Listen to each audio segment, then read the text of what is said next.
Hi, my name is Ben Goldsmith from Goldsmith Property and Breakthrough Property, and this video is part of my video short series on effective management of HMOs.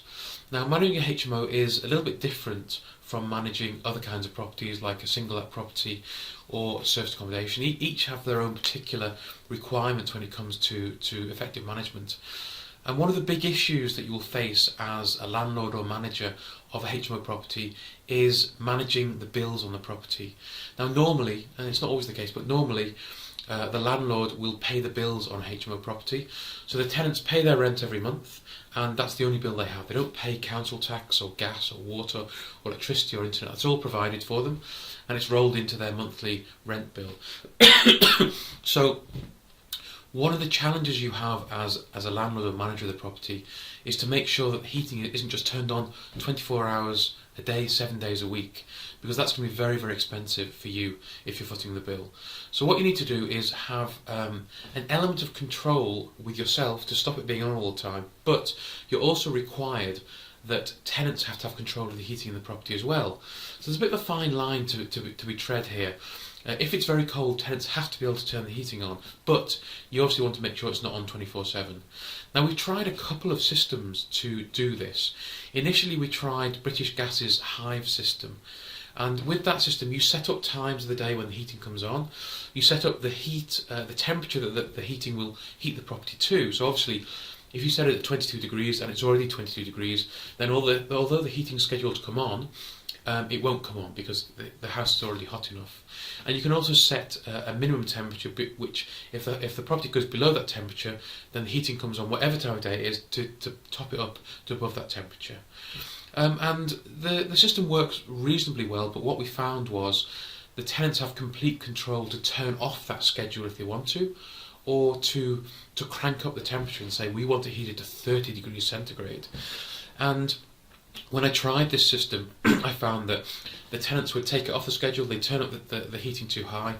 I'd go online and I'd set it back to normal, and then I'd look on the next day and they'd set it back to how they wanted it, a lot higher, or off the schedule and just on 24/7.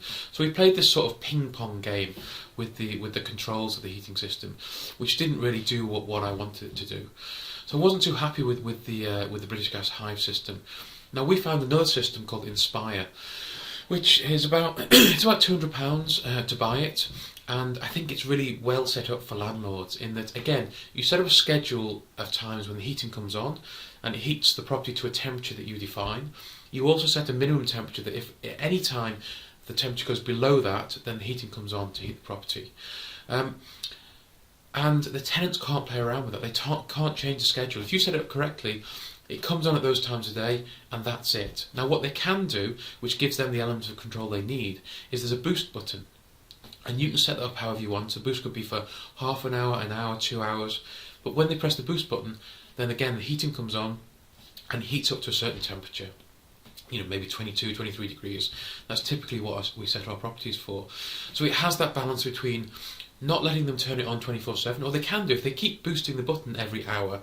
Then obviously they can keep it on for 24/7, but the reality is that they're not going to do that. They'll boost it when they need it, and that gives them the element of control that they need. So we don't always put Inspire in properties. Many properties, they regulate their use of the central heating within acceptable limits as far as I'm concerned as the bill payer, and we don't put the system in those cases. But when we do need to put the system in, then we put the Inspire system in, and that gives the right balance, I think, between tenant control and landlord control as well. So anyway, I hope that's been useful. If you've got any other questions on HMO management or controlling utilities in HMO properties, then do drop me a message on the page here, or send me an email at ben@breakthroughproperty.co.uk. I look forward to hearing from you with any questions you've got. Thanks very much. Bye.